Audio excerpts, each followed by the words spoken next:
Kasi nga marami siyang nabangga. Mga mayayaman, yung mga oligarko, yung mga drug lord, lahat. Oh, yun naman yung mga kalaban niya. Yun yung may hawak ng Pilipinas. Sila yung mayaman.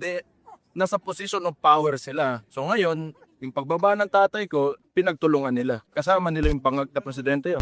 Galit daw po ang mga supporters ni PRRD, Mayor, dahil hanggang ngayon, hindi pa nakakauwi si Tatay Digong. Ako rin naman.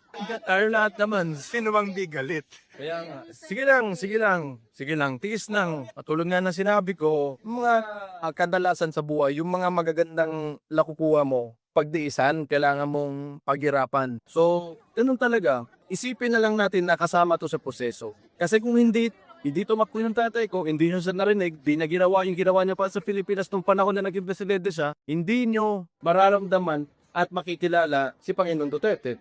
Di nyo makikita yung mga kayang gawin ng isang tao na maging presidente sa isang bansa.